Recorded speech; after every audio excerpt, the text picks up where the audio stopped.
How you doing, everyone? Welcome to another episode of the Cajun Conservative, where I talk about life, I talk about liberty, and talk about the pursuit of happiness, and I show the world that Cajuns do have intelligence, and I'm going to prove that point double today. Just giving you a heads up right now.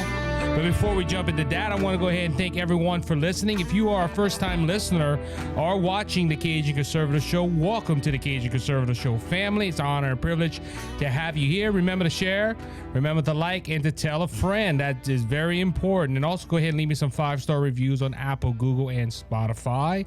Go ahead and subscribe to me on Rumble. And I'm going to be honest with you, everyone. I know I've been tempted to do it, but my guest, I think he finally... my guest that's coming up has convinced me to go to YouTube, so we're gonna be trying YouTube out pretty soon. We're gonna make that announcement. This episode for sure is gonna go on. I'm gonna find a way to go ahead and put it on, but hope everyone's having a good day, good week wherever you are located at. And look, this is the day that the Lord has made. Let us rejoice and be glad in it, the Bible says. At the time of this recording, it is Sunday. Had a great service this week. Just a lot of stuff going on, a lot of things in the world, and you're like, man, what's going to happen? But guess what? As I always tell you at the end of the show, don't be faint of heart, because Jesus has overcome the world. So don't worry about all the issues that are happening. And look, hey, we should be in the know. Just hope this kicks you in the right way to say, hey, go this way. But without further ado, I want to go ahead and welcome my guest today. He is the famous YouTuber, also libertarian, and as I said, one of my own, the Cajun Libertarian. Cajun, how you doing? I'm doing good, my friend. How are you? I'm doing good. Look, man, I didn't know. I'm looking for the Cajun liberal now, to be honest with you. We can have a three-way debate if we ever would get there. But how you doing, Cajun? Welcome to the Cajun Conservative Show. Man, it's an honor to be here. Thank you very much. I'm doing well. And if you find that Cajun liberal out there in the wild somewhere, let me know. Hey, I ain't gonna. I told one of my friends that I was having the Cajun Libertarian on. And their face lit up. They said, look, we know about him. Let us know when that episode drops. So you're well known out there, my friend. And that was the first thing someone asked me, well, is there a Cajun liberal? I said, I would love to have that debate. A libertarian, a conservative, and a liberal all on the same stage. You will never see that after that event. Right. No, that would be absolutely incredible. Unfortunately, I don't think we have too many real liberals in the country anymore. You know, the term classical liberal is more of what I would fall in line with, right? And what you're seeing basically coming out of the left now is nothing liberal. I mean, you think about the word liberal, it's rooted in liberty. That's what the classical liberal used to be about, was, hey, you do your thing, man, as long as you're not hurting anybody or taking their stuff. I don't care what you do, you know, just leave people alone, right? Well, the left doesn't have that anymore. They're just progressive authoritarian. So even the word liberal is gone now. Basically, all of your true traditional classical liberals are either now libertarian or left-leaning Republicans. Yeah, or as not a right wing, it'd be more like a and we'll talk about them later. Mitt Romney, Susan Collins, Lisa Murkowski, and all them people at the Senate right now. So fake. Yeah, they're fake. They're not true conservatives. And look, to be honest with you, Cajun, I don't know if we have a true conservative, you could say right now anyway. The closest thing you might have is Ted Cruz, and even Ted Cruz has said things that I disagreed with, and I was made to known back from my friends at Culper's Canteen Cup that Ted Cruz said some things out of the wildness, and you're like, really, a conservative says that? I don't know if there really is a true conservative out there now. Yeah, I'm still on the fence with Ted Cruz. I'll tell you who I'm a big fan of. Two people I'm a big fan of are Thomas Massie and Rand Paul. Now, Rand Paul has made some mistakes that I don't, not necessarily mistakes, but opinions, again, that I wholeheartedly disagree with. But Rand comes from the godfather, Ron Paul. So, of course, he's going to be naturally inclined to be more closer to liberty than these rhinos you're talking about, the Mitt Romneys. Utah, what are you doing? Get that guy out of there. He's terrible. He's disgusting. You got a guy, Mike Lee, and not enough libertarians embrace and appreciate what Mike Lee has been doing, in my personal opinion. Man, get that dude. Mitt Romney is a joke. Sorry. Yeah, and that's kind of like comparing apples to oranges right there, because Mitt Romney or Rhino, then you have Mark Lee that's doing, like you said, a fantastic job. and you don't even have a lot of Republicans or a lot of senators would be happy, Republican or Democrat would say, we're happy that we have someone of the same party on our side. It's not like that. Like that in Louisiana, when Mary Landrieu was there, Mary Landrieu and David Vitter, they were always attacking each other.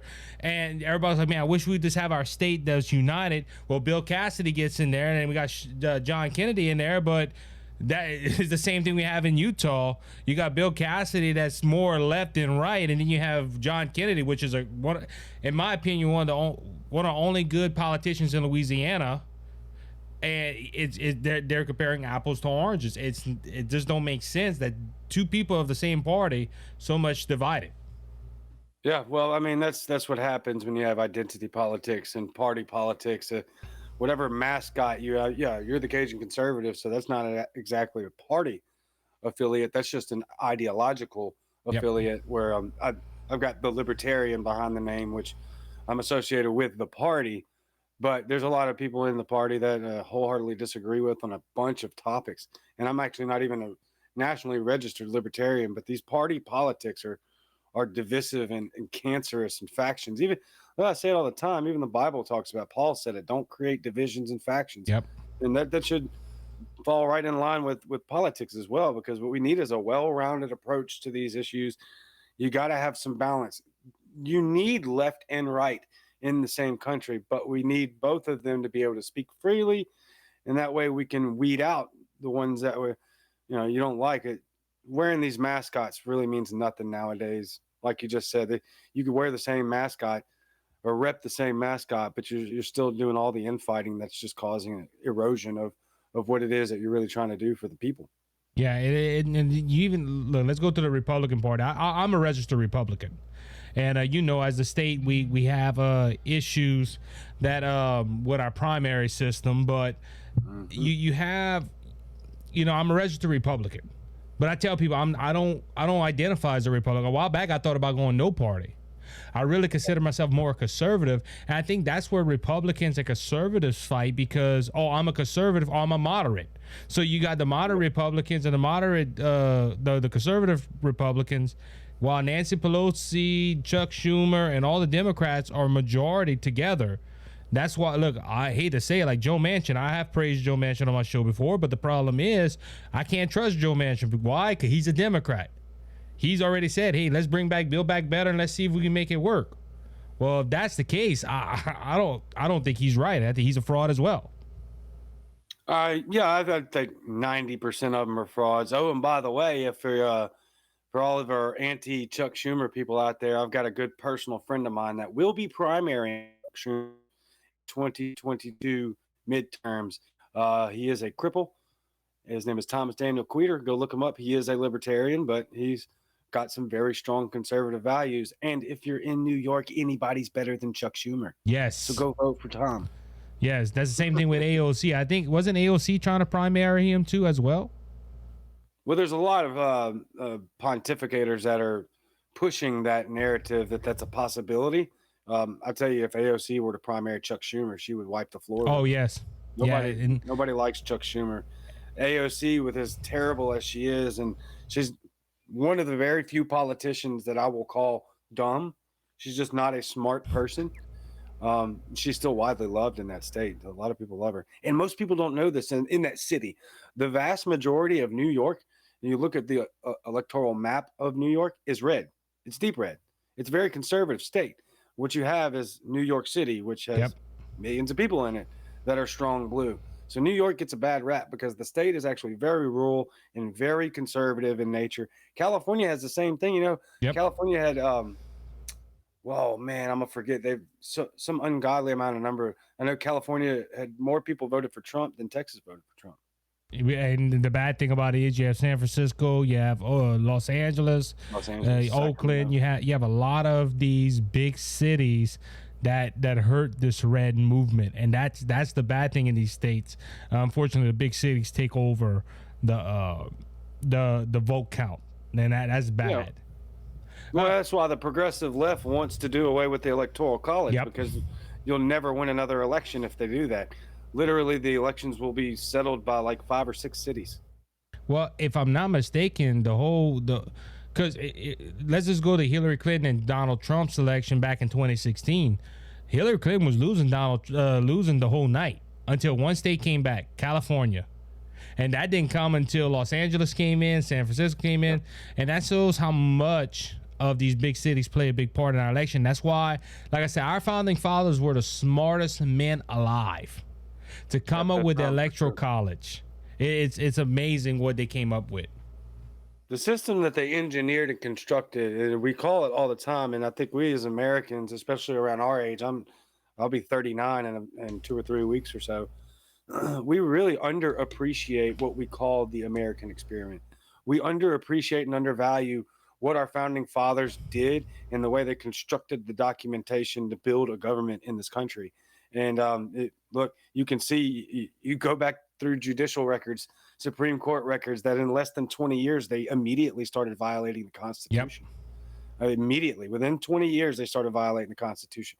But if you were to actually, if lawmakers were to actually stick to the Constitution and would have this entire time, you'd see a completely different country. Completely different. It's wild. It's amazing. It's nothing short of stunning what they did when they constructed our founding documents.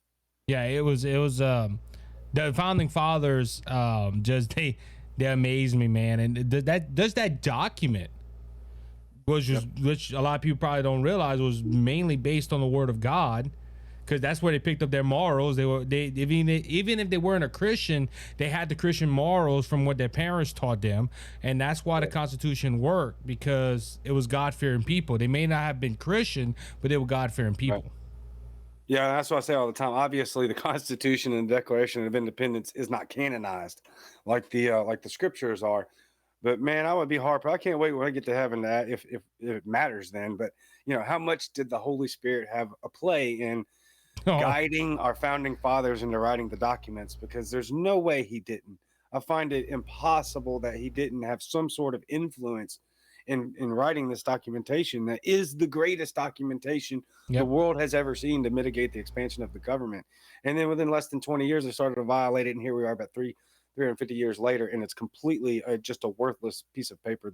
They could care less about it. It's destroyed. Our government's completely out of control. And now it's overrun with a bunch of atheist, Satanist tyrants that really wish to push us over the edge and destroy this country. If you had a map, if you had a DIY project of how to destroy America, you've watched it over the last 100 years. Oh, yeah. Like it's impressive.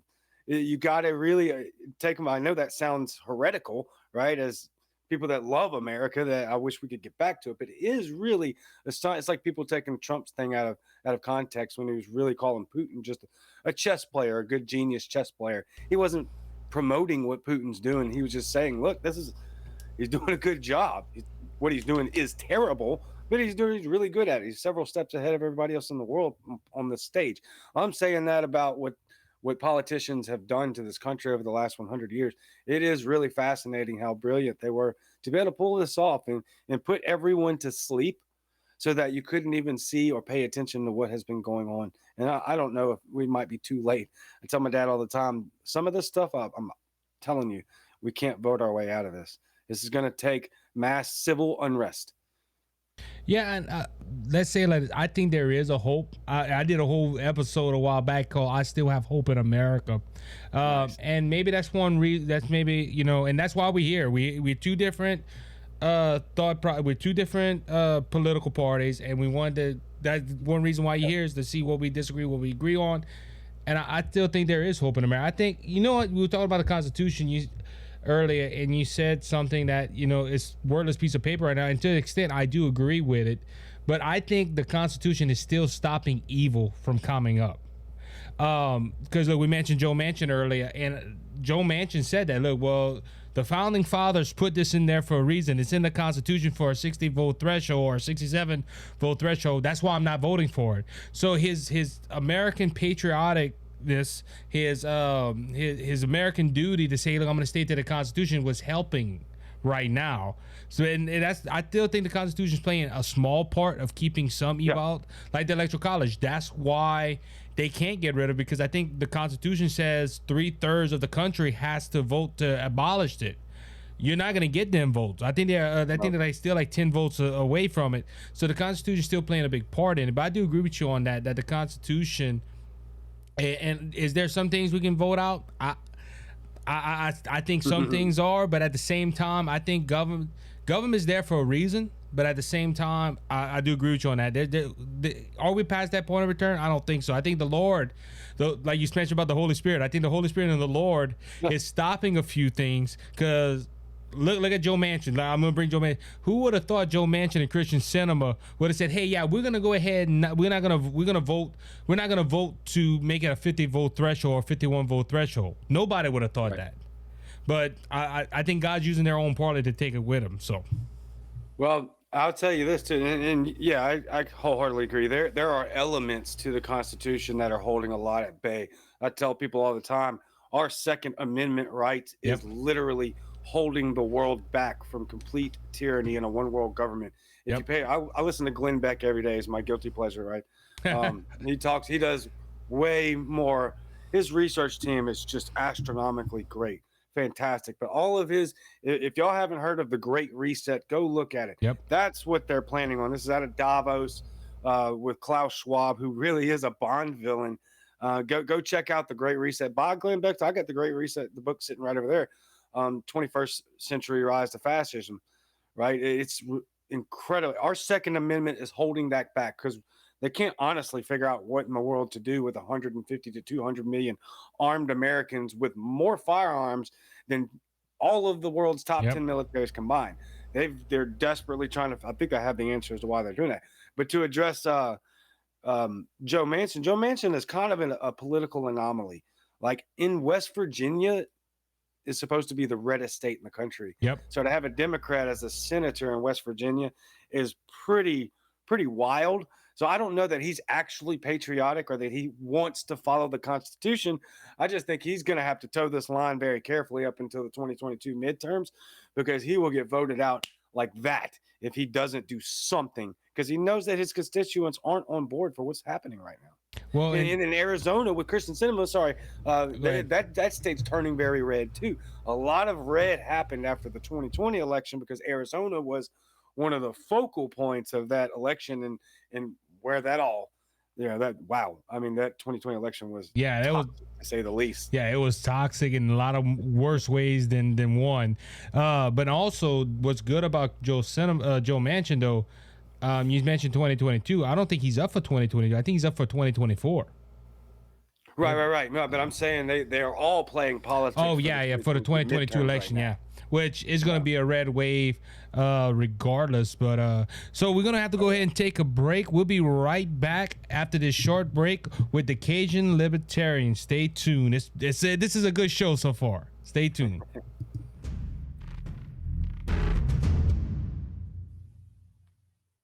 How you doing, everyone? Isaac here. I'm the Cajun Conservative, and I want to thank Brother Lanny Hayes from Hayes' Dump Truck Service for their generous support of the Cajun Conservative and Brothers Just Searching.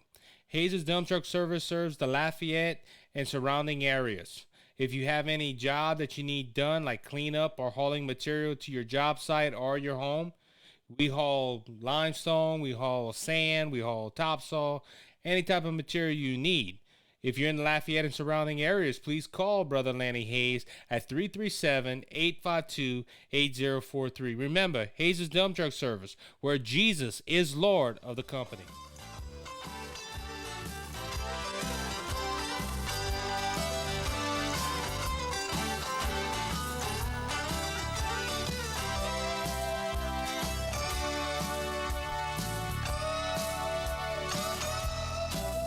All right, everybody, welcome back to the second segment of the Cajun Conservative Show with my special guest, the Cajun Libertarian. And Cajun, I hope you're having a good time. Hey, you know what? Yeah. It feels weird me calling you Cajun because I got good friends that do podcasting and stuff with me, and they're always calling me that. So that's weird, me saying, "Hey, Cajun, how you doing?" Yeah, a lot of people call me Cajun, but you just call me Noel if you'd rather do that. Oh, it don't matter if you like Cajun, Noel. If I don't call you late for supper, that's fine. That's right. Nice. But yeah, man, we left off by talking about Joe Manchin and West Virginia.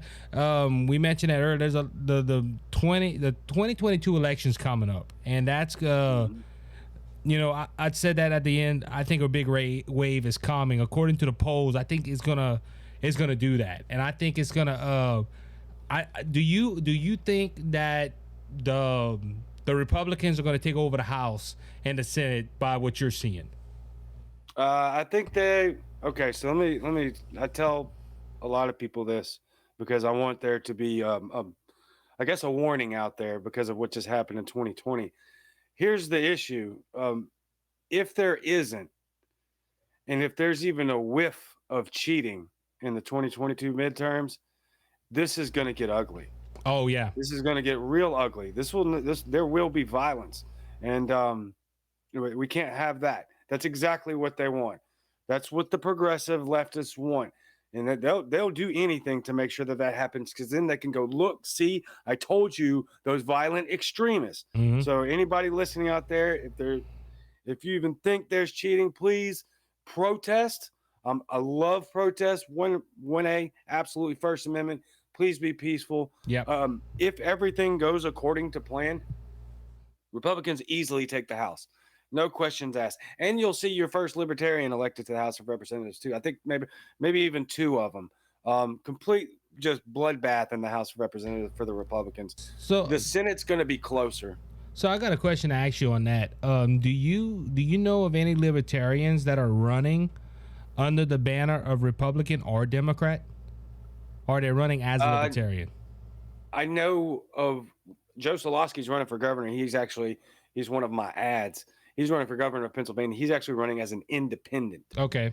With a new party called the Keystone Party. But that was just kind of a mess and a fallout with the Libertarian Party. We've got some severe issues and factions going on in our situation, much like anybody else. I mean, it's politics. So running as Republican or Democrat, not a principled libertarian. A principled libertarian is going to stay within the Libertarian Party, because if you run as a Republican or Democrat, then you need their support and their caucus support. And then you have to do what they want, or you don't get their support. So there's no reason to run as a Republican or Democrat unless you're going to seek the nomination from the caucus. And in order to get that nomination from the caucus, you need to play ball their way, and no principled libertarian is going to do that. We have too many a lot of us think of us as centrists, but centrists are pacifists, and not in the sense that, some of them maybe, but not in the sense that never use violence, but more in the sense of they're just calm-natured people, kind of in the center between both. And yes, we are that, but no, we aren't centrists. We are very bold and very loud. So any principled libertarian is going to stay running under the LP banner. For the number one reason is to stay principled. The number two reason is because you get nominated by the caucus, and then we can you get nominated by the party, and then we can help you, going and getting votes, petitioning. And it's ungodly. It's un-American and unbelievably horrific what libertarians have to go through just to get on the ballot. I'll give you a great example. In the state of Tennessee, Republicans and Democrats need 25 signatures to get onto the ballot, just so you see their name there and you can vote for them, right? It takes 56,000 signatures for a libertarian to get on the ballot, just so you can see their name to vote for them. Any sane American that looks at this situation, and this is all over the country, Republicans and Democrats bring us to court and collude together to get us kicked off the ballots, right? If you showed this information to 100% of the country, give me Joe Biden's stage right now, 99.9% of Americans would look at this and say, this is a disgustingly corrupt situation. What they've done to libertarians in any third party just for you to get on the ballot is so corrupt. It's not that hard for an independent to get on the ballot, and independents as an independent, it's easier. Yeah, it's that's the first I've heard. This is news I've heard that libertarians are having that much issue. And look, that's why I asked you on, Noel, is to act, to see what are libertarians, because I know we're going into our second segment with this. We have some topics we're going to try to cover, but you always hear, conservatism, liberalism, independence, Republican, Democrat, but when you mention the word libertarian, that like when I first was in, I thought it was like an extreme right group. You get what I'm saying? Oh, right. And Nah. talking to you and listening to your videos, because I've subscribed to your shows. I'm friends with you on Facebook. Listening to y'all guys. No, y'all basically to the fact y'all align more with a conservative than some moderate Republicans. Oh, much. There's some key issues that we'll have differences on, but by and large, libertarians and conservatives are going to have very similar fundamentals. And like I said, Glenn Beck, he says this all the time, and this should be the gauge of who you can run the country with, right?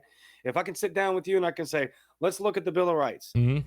Can we agree that the Bill of Rights needs to be implemented in our highest reference of law? If your answer is yes, I can build a country with you easily. If your answer is no, then we have a real problem, and there needs to be a national divorce, because the Bill of Rights is everything. No matter what you say, I believe you have the right to say it. No matter who you worship, I believe you have the right to worship them. You have the right to protect yourself from a threat by any and all means necessary. Okay, so if a police has, the police is where we're going to get, we're potentially arguing. That's where we're going to be a lot different on. But if the police have the weapons, then the civilians need to be able to have the weapon. The entire point of it is to defend yourself against an overreaching government. Okay, so it's not to go hunting with. We'll agree on that. We'll agree on all of the amendments. Right? You know, it's so. But like police, okay, and I have a very toxic relationship with police, and in my libertarianism, has brought me to be not a cab.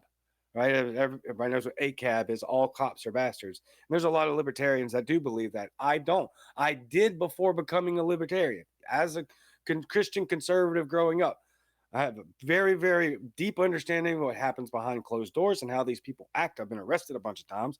I got to see it. And so, but also I'm going to be in your fight and saying, hey, the police aren't racist. They're not racist. But the answer to that is going to be horrifying for conservatives, because the police aren't racist, because they will kick you, they will beat you, they will murder you regardless of your race. They don't care what color your skin is. They don't care if you're gay. They don't care if you're black, white, Asian, man, woman, trans. They will kill you and steal from you without a hesitance notice. And you see that, like, I'm glad you brought that up. That's something we disagree with. I have the most profound respect for police officers. But I get what you're saying on that point, because I feel there is some bad apples in the police department. Look, my little sister is a policeman. One of my friends are policemen, and this is what he told me when he got onto the force. We had him on the show, Officer James Thibodeau, when not Ferguson, the last one at Minneapolis with George Floyd and stuff. Oh yeah, St. George Floyd. And he went ahead and he told me that, he said, look, God called him to do that. And I do think there's a lot of good cops that are out there. I don't think cops. I agree. Most of the cops that go into the academy or go ahead and do that, they feel there's a call in their life, or they like that authority. And that's when the authority gets into their head. Well, look, I have a badge. I could do this. But if you look at a police officer, that's your fellow citizen. He's hired by the state to enforce the law. And I think we should respect the police officer. Now, I don't know why you got arrested, Noel. To be honest, I don't really care, you know. But it's my pre-Jesus days. I got arrested a bunch of times, but that's not the reason. I've seen them beat people almost to death. Obviously, we've got tons and tons of videos of them murdering people. Just in New York, you saw. I think it was New York was a couple. And here's the thing: there is no law that the state will not murder you to enforce. Right? So you need murderers to go enforce this. Now, if there are a bunch of good cops, but let's just say, stick them in a room. There's 10 cops. One of them's bad and 9 of them are good. If the 9 don't rat him out, then you have 10 bad cops. And that's what you have right now. That's what this cult is. This thin blue line is a religious cult. And it should not be respected. The first time you pull somebody over and you give them a ticket for tinted windows or doing 7 miles an hour over the speed limit, first time you give them a ticket or arrest them when there is no victim involved, you have violated the Constitution. And by definition, you are a treasonous traitor. And that's what they do. They enact extortion upon America's own citizens to collect funding for the state. Look no further than civil asset forfeiture. This happens all the time. If you've got X amount of dollars in cash on you, the state will literally steal your money and not arrest you, not charge you with a crime, just say that it looks suspicious and steal all of your money. These are extortionists and traitors the moment they violate the Constitution. But that's also, you have to look at the other side of it too. If police weren't there, just let's just say like a lot of violent crimes would go undone. And I understand your point where you comment out, well, if they write a ticket, that's funds for the state. But that's what's good about, supposedly supposed to be good about our justorial system with judges and stuff, because if you felt you did wrong, you can go ahead and hire a lawyer. You can go ahead and look at, if you can afford one. Yeah, if you can afford one. Yeah, and see, that's the bad thing about the system we're in. Well, we're gonna appoint a lawyer to you. Well, if you're gonna get a defense attorney, and if he doesn't have a good moral standing, he's just gonna do what the state tells him anyway. You got two lawyers against you. That's why you should go find a good criminal justice lawyer and fight it out. Or if you have the proper case. Look, I had a friend of mine. A cop told him, "Hey, you were texting while driving." He said, "No, I didn't even have my phone on me." He grabbed the paperwork from AT&T, went to the judge. The judge looked at that cop and said, "What is your proof?" The cop said, "Well, I just thought he was texting and driving." Well, a thought, the Constitution don't say a thought that gets your prosecution. It's evidence, and that's what's good. The very act of arresting or giving somebody a fine for texting and driving is an assault on the Constitution. There is no victim involved. So that immediately he should put down his badge and retire and walk away, because you violated the Constitution. Just a speeding ticket, you're violating the Constitution. There needs to be a victim involved. So what if somebody's doing 90 down the interstate? It doesn't matter. If there's a victim involved, well, this is take action. This is where you come with the police too in that incident. The police are supposed to follow what the state puts into place. They don't have to, though. Well, but if you work for the state, like a state trooper or even a parish councilman, you're sworn to uphold the law of the land, or uphold the land. Though? Well, I'm just saying. Look, I'm gonna be honest with you though. Unfortunately, we didn't have vehicles when the Constitution was written. You get what I'm saying? Okay, but if you take that line of thought, then you wind up as a progressive authoritarian leftist and say the Constitution didn't say anything about automatic machine guns. You see where it just continues to. When you set that precedent, it never should have been set. It never should have been set. Sorry. So if a cop does that, then they have violated the Constitution that they swore an oath to. But also, if you look at the Constitution, though, the state legislators, which the founding fathers originally put in there, that they would make their own set of laws. So like Interstate 10, look, I'm gonna be honest with you. I was on the interstate the other day, and they had somebody going 90, 100 miles an hour. I called a state trooper. And I said, look, you need to get somebody on the I-10 bridge, because somebody's going 90, 80 miles an hour and it's gonna hurt them. Now they broke the law. Now if the law wasn't there, a cop couldn't pull them over. But because of the state went ahead and put that into play. That's why they have to extortion. It's not about safety, though. Well, if that's the case, you have all kind of the IRS. If you don't pay taxes, you're gonna go to jail. But in 1913, that was the reason that the Rockefellers and you had some other persons of interest that pushed for the Internal Revenue Service to be created, and the income tax. The income tax isn't in the Constitution. Nope. Now it's the 16th Amendment. It needs to be abolished. Well, and see, that's the thing. That now those things like that. I think a lot of cops are just doing what unfortunately they have to do what they're told. And they're not a good cop. You have to. If you're not gonna have integrity, I was just following orders is not an excuse to violate the Constitution and the basic human rights of your fellow citizens. I do agree with you. I do agree with you on that. But at the time, though, like you using speed limits, that's for safety precaution for everybody. And if you break the law, you have to have some you have to have some penalty for crime. You get what I'm saying? You can't.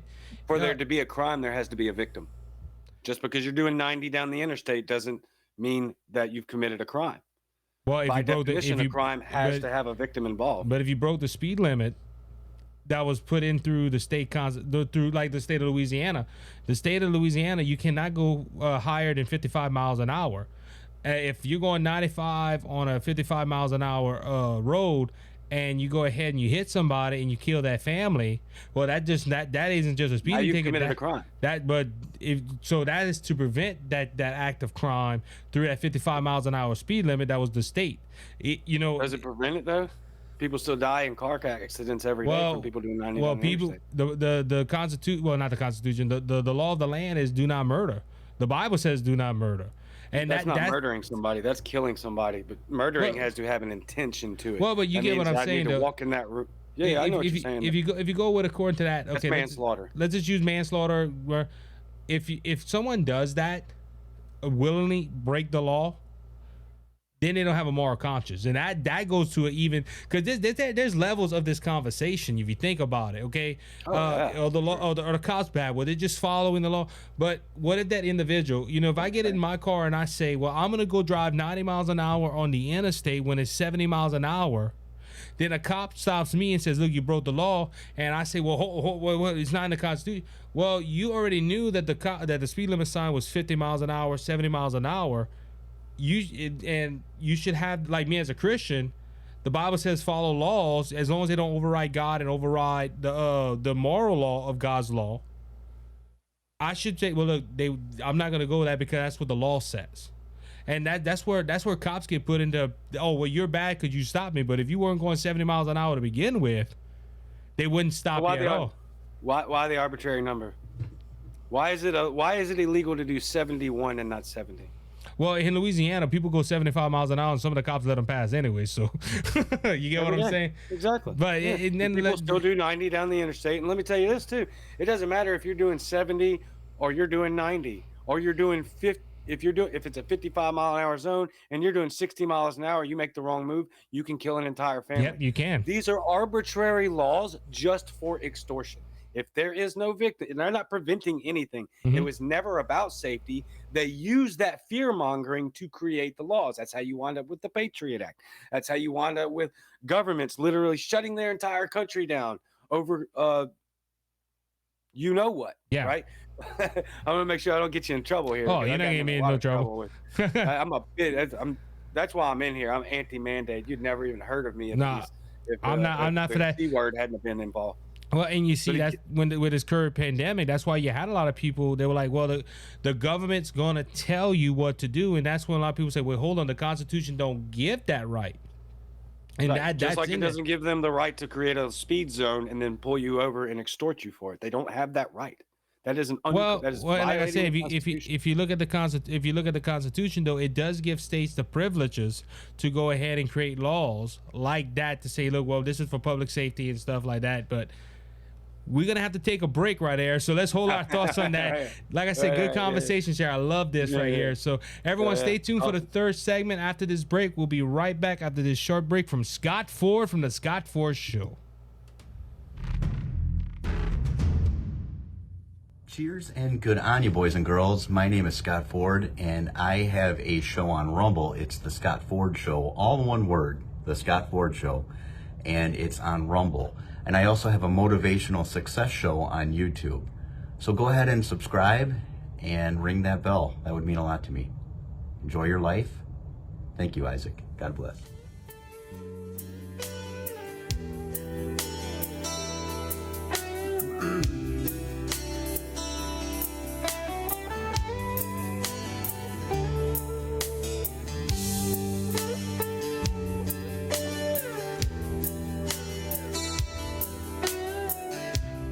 All right, everybody, welcome back to the third and final segment of the Cajun Conservative Show, the Cajun Conservative with the Cajun Libertarian. And look, guys, Cajun, Noah, I don't know if you've seen the post earlier when I said you put two Cajuns in a room talking politics. You don't know what's gonna happen. I think the last segment showed what could happen if we talk civil with each other. Oh yeah. So yeah, I mean, you got to have civil discourse, and a dissenting opinion is good too, because that's how we can move the country forward together. We know that we agree fundamentally on the Bill of Rights and the Constitution. Now let's talk about what we disagree on and see where we can meet somewhere in the middle and strive towards a more perfect union. Yeah, and I think that's what the founding fathers didn't agree with everything. They didn't. They didn't agree with it. Yeah, they fought all the time. But and we talked about it in the first segment, how they came up with this union. It's the Holy Spirit led. And look, with back to the issues with cops and the laws and stuff. Do we have a system that needs work? Absolutely. Big time. And look, my main issue with that is that we have a country that has forgotten God. Oh, and that's why you have the problem. Look, like I said, I have my sister and one of my good friends. They're law-abiding officers. They're both Christians. They do everything. My sister almost failed her psych evaluation because she did it so well, because her question was, what if God would answer this? And the psychiatrist was like, well, no, she answered this way too well. Well, why? because hey, she said, well, God, let me base my answers on what God would say. And they thought, well, somebody had to give it an answer. Somebody had to do this. And no, it was just, I think if we had more cops that were Bible-believing Christians, a lot of these issues wouldn't happen. But we live in a society that's anti-God. You know, we talk about the left, and we don't have somebody representing the left here, but I would ask them that, well, why y'all platform took God out? Because y'all don't believe in God. It goes back to what Joe Biden said a while back, and we all created equal in the thing out there. The thing, he couldn't even say the word God. The thing out there, you know, I'm like, that thing's gonna judge you one day if you don't listen to him. So. Oh yeah, and look, I mean, again, let me reiterate, I am not ACAB. I was, even though I have a strong conservative background and still a fundamentally conservative belief system, before becoming a libertarian, I was ACAB. Libertarian made me not, because if you're really going to truly embrace libertarianism and individual liberty, which is what this is, that's our entire motto, is individual liberty, then you can't view people as collectivists like that. No. Not even the people you don't like, not the people you do like. And so that's what brought me around to, I will give each individual the respect that they deserve. It's up to them to maintain it. For me personally, law enforcement, period, is just on a very thin ice when it comes to when they violate that trust that I've given them from the beginning, just because I've seen how bad it was. And like you said, if we had Bible-believing Christian Jesus, really disciples of Jesus and followers of the way, representing law enforcement, do you think you would have saw somebody kneel on George Floyd's neck for 9 minutes with his hands in his pockets? That would have never happened. That would have never happened.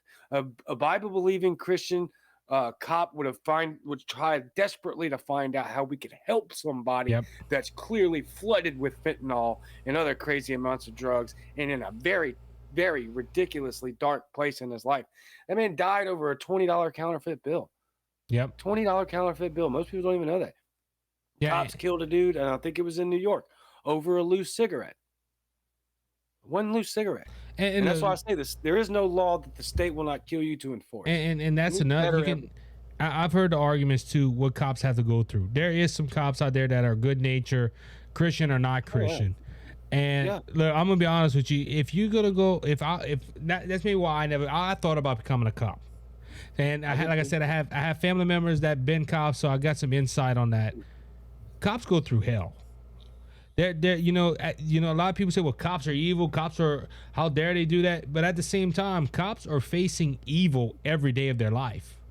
I had a pastor tell me one time, great man of God. He has been with the Lord for many years now. But when I told him, I said, Pastor Mike, I want to become a cop. And he said, well, how are you going to start? You're going to start on patrol? You're going to start in the jail? I said, well, the way that the sheriff system is around here, you have to start 2 years in the jail. Mm-hmm. And he looked at me dead in the face and said, you sure you want to do that? He said, because you're going to be facing evil every day of your life. As a Christian, not a Christian, you're going to be facing the worst of humanity in them prison cells. And that opened my eyes to something, because I'm just going to be a cop. I'm going to have authority. I can tell them what to do. Some of these people, a cop or not, they just hate you. Yep. And that's where, we look at both sides of the coin here. And that's why I like interviewing you. And look, it's outstanding invitations for liberals. If you want to talk to me and be on my show, come on. Hey, I'm not worried about it. Right. I have truth on my side, you know. I called out that nut that smoked marijuana on TV for the state senate that's running against state candidate, Gary Chambers. Come on, Bubba. Hey, I'm not worried about it. But I want to hear a different view on it. And look, let's just say this, Noel. That's something different between libertarian and conservatives. Well, that's one that we agree with. Like you said, we'll listen to somebody else. We'll give them their freedom of speech. The liberals won't. The liberals will not give us a chance to talk. They'll override us and they'll try to tell us how they feel and just leave us. They don't say nothing else.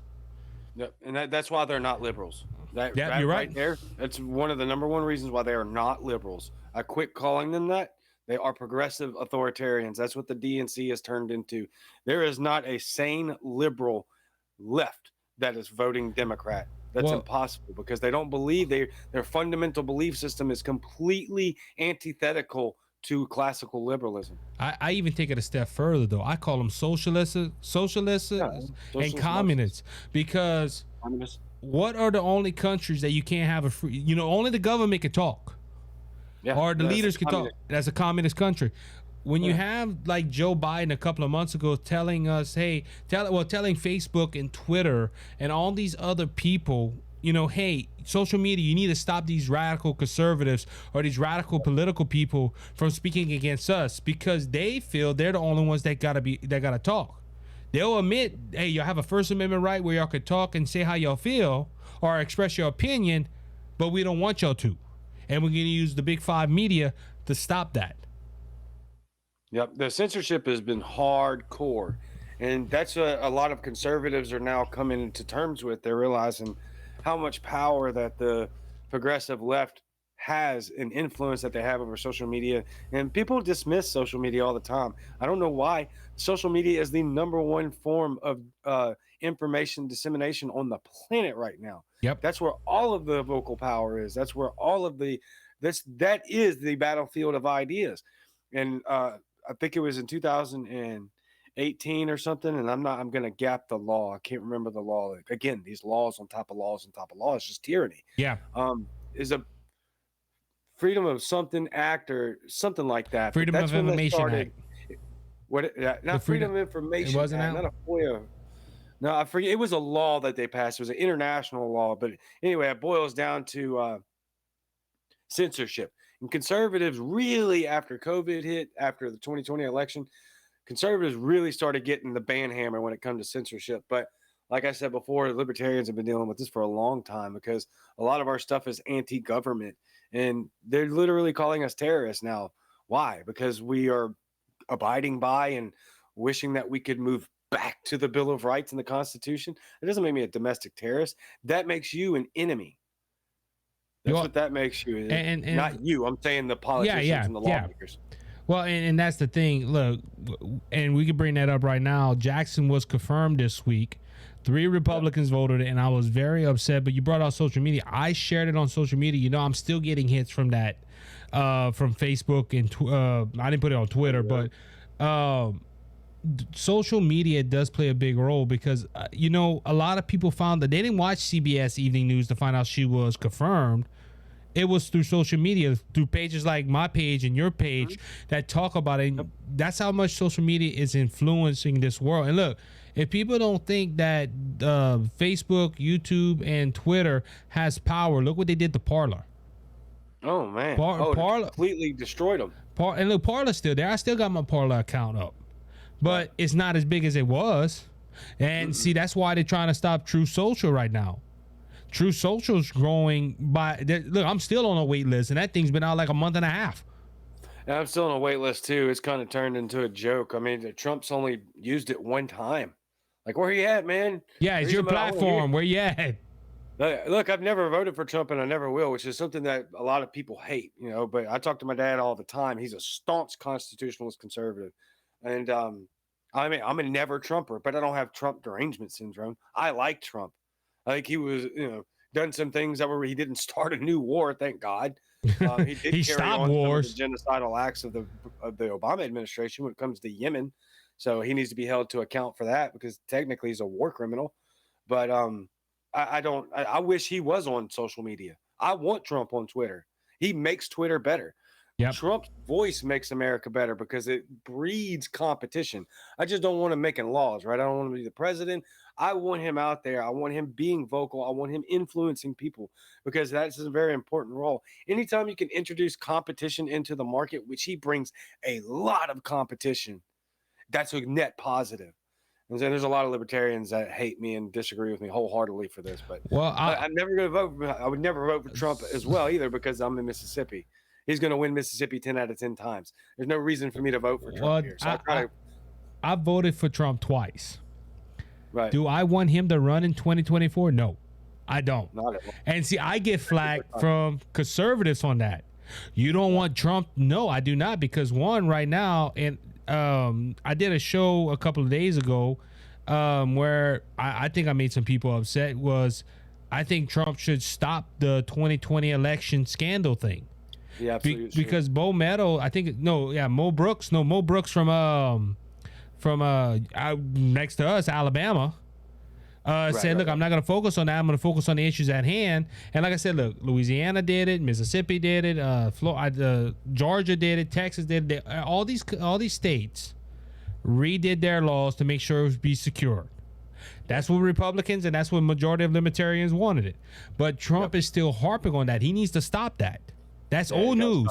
And what I get upset about is everybody's focused on Trump running in 2024. If we don't change in 2022, right, there ain't going to be no 2024 in my opinion. I don't think so either. I think you've nailed that on the head. There will not be a 24 if the ship doesn't get course corrected immediately here in a couple of months. We're in deep water. Yes. And I would love to talk to Democrats. Like, what are you thinking? How on earth do you think this has been 1 year and you're talking about somebody who's easily ranked in the top 3 worst presidents and he's not even with us anymore. Because you look at his eyes, I don't even know if this dude is there.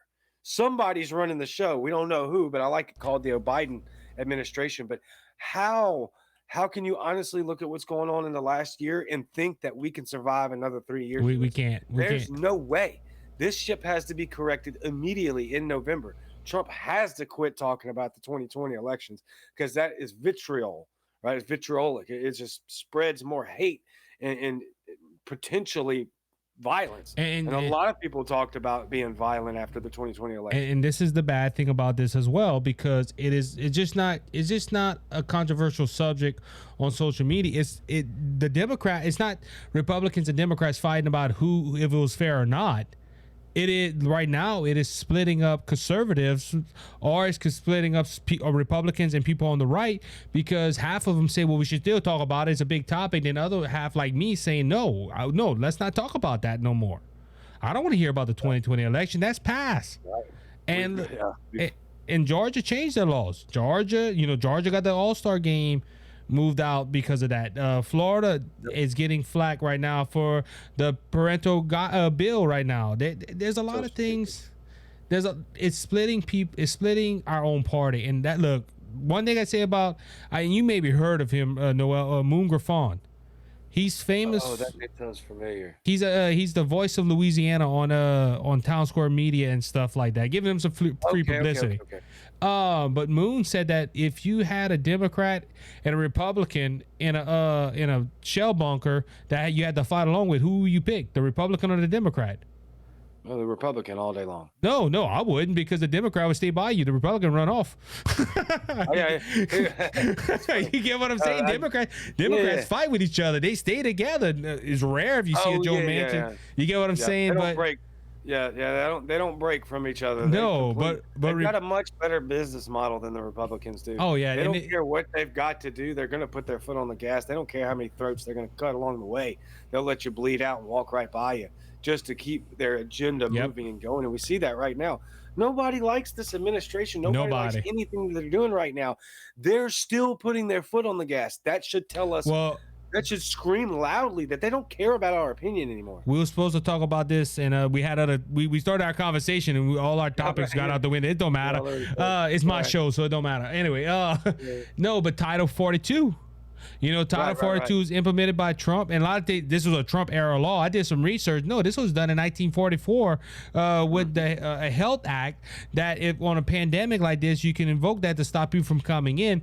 Biden wants to stop it. Biden said he will stop it late May, but you have Democrats and Republicans saying, no, we don't want to stop it. We think it should stay in place. But Biden's like, nope, I'm going to do it anyway, which gives him, I think, a 44% approval rating for that, like 44, but 56% of Americans don't want it. They want to keep it. And he just don't listen to his constituents. No, they could care less about what we think or want right now. That's so obvious. When it comes to Title 42, that's a little bit, I think, overblown by the media, because, and here's what I say to Republicans, specifically conservatives: stop calling it an open border. It's not a wide open border. What you have at the southern border is a massive, severe humanitarian crisis. People are dying down there just from, you see them crossing. Oh, I got Biden t-shirts on. Well, that's why we're coming here. I mean, look, I want immigration reform big time. Yep. I don't want what is happening at the border right now. You know how many kids, how many people are dying just to try to get here from the rhetoric that's come out of the White House. And now they're going to lift Title 42, which, like you said, has been there for decades. I've heard a lot of people say Trump era law. No, we just heard about it during the Trump era because of COVID. That's the only reason you ever heard about Title 42. You never heard about it before. No, you never heard. In your life, had it not been for COVID. It has been existing for a long time. There's no reason to remove it, but what you need is to fix what's happening at the border. Now, a lot of libertarians, and our policy is, we want an open border for trade. There's no reason I shouldn't be able to go walk across to Mexico and go buy something and walk right back. There should be no law against that. The only law should be against violent criminals if there's a victim, right? But you can't have what's going on at the border right now. This is a severe humanitarian crisis, and it's going to be an absolute unmitigated disaster if they don't get control of it. And on that point, you can go over to Mexico with a passport. Yeah, you shouldn't need to, though. That's the legal way. It doesn't say that you got. I disagree with people coming here not legally. You get what I'm saying? I have friends that from Canada. I haven't had one from Mexico yet, but they went through the process of becoming a United States citizen or getting a green card or doing stuff right. And I think that's a slap in the face of all those legal immigrants that did everything right, and these people coming across. I have a news article. I think 18,000 immigrants are waiting to cross when Title 42 is lifted. That's a national security threat to us. And well, let's think about it. Especially if we're Christians, right? We need to put people first. Right, I agree with you on that. So we shouldn't be worried about a national crisis. We need to be worried about those people that are dying and suffering, children dying and suffering in the deserts, drowning in rivers, trying to get here. That should be our number one concern first. But yes, it's going to happen. Well, look, I'm concerned. I'm concerned about that. Don't get me wrong, Noel. I'm concerned about the people. Right. And I have friends in Mexico that minister out there, and they tell us horrifying stories of things in Mexico. We have I have friends that are in India that preach the gospel. We have a missionary team in Germany right now. There's some horrible things, and this is why this makes this country so great, though. People are trying to get here. They're not trying to stay. They're trying to get here. You don't hear of Americans going across the border and try to go into Mexico for a better life. You never hear that. But that's why it's so amazing to me when you hear people try to say that our country is just so flooded with racism, and I'm like, okay, well, why as a brown person, why in the world would I want to come to America if I'm just going to be completely shunned by the system because there's so much racism and hatred for my skin color? It makes no sense. It's ridiculous. This is the best place on earth to live, given the circumstances, right? With 350 million people, this is still by far the best place on the planet to be. Yes, sir. Yes, sir. So, Noel, go ahead and tell people where they can find you and how they can get in touch with you if they have any questions or concerns. And just give us a rundown of your social media accounts. Yeah, I appreciate it. So I started off on Facebook. I have a large Facebook page, got about 26,000 followers. If you just Google me, I'm the only Cajun Libertarian on the planet. If somebody else has created something now, you won't even see them because Google is just going to pop me up automatically because I have such a large following on multiple platforms. But you can follow me on that Facebook page. And just to get to the censorship, I'm going to touch this real quick and move on. In the first 9 months of me creating the Cajun Libertarian page on Facebook, I garnered 26,000 followers. The last 4 months, I haven't even gotten to 27. That's how severe the censorship is. It is absolutely brutal. But I've got several different pages on Facebook. The Cajun Libertarian 2.0, Noella Lynn. You can follow me on Twitter, the Cajun Libertarian, Instagram, Cajun Libertarian. And I just started a TikTok not too long ago, but it's blowing up on me as well. Gotten banned a couple of times from there already. The COVID stuff really gets me in trouble because I do have an extensive medical background, and I knew I was vehemently against 2 weeks to flatten the curve, and I was very loud about it. And so I've gotten in a lot of trouble. And also, please go subscribe to my YouTube channel. But by far the best way to support me without having to pay any money is just go to my anchor.fm or go to Spotify, Google Podcasts, Apple Podcasts. Listen. Every time you listen to a show of mine, I get 1 cent. Even if you hate me and you hate the show and you just want somebody to scream at, I'll be there for you. You can do that. Just listen to the show. And even if you hate it, please leave me the 5-star review in a written comment as well. And I mean, that's basically it. And if anybody wants to be able to find me anywhere, just the Cajun Libertarian, but Spotify, Google Podcasts, Apple Podcasts, that way you ain't got to keep your phone open. That's the best way to listen to the show. Anybody's free to message me on the page. Just go, if you, the Cajun Libertarian, the big page is always going to pop up first. You got any questions? You want me to come on the show? You want to come on the show? You want something for me to cover, or you just disagree with? Feel free to message me. I have a tiny little team that's extraordinarily loyal, that's been with me since day one. And I'll tell your audience, just like I tell mine, I love each and every one of you. I promise you I do. And I want the best for you. And that's why I've started this. And that's why I continue to do it, because I love each and every person here. And I want each of you to succeed to the fullest of your extent without any intervention or stops along the way caused by this tyrannical government. Thank you, Cajun Libertarian. I appreciate you being on, man. It's an honor and a blessing to finally meet you in person. Been seeing you for a while, and we're gonna have to do this again soon, man. Oh, you bet, for sure. I'll have you on the show here real soon. Thank you, man. It was great. I thought it was a fantastic conversation. I didn't doubt it anyway, but absolutely loved every second. A huge honor to come on the show. Thank you so much. With our show prep yesterday, I knew this was going to be a good conversation piece. So Cajun, absolutely. Until next time, man, be blessed and be encouraged, man. Thank you, my friend. You too. I'll see you soon. All right. That was the Cajun Libertarian, guys. And look, like I said, hey, when you get two Cajuns in a room, you don't know what's going to happen. So we're going to go ahead and wrap it up here now. And until next time, be blessed, be encouraged. Remember, Jesus Christ is on the throne and he's coming back. So don't be faint of heart, because Jesus has overcome the world. Until next week, be blessed, be encouraged. Bye-bye.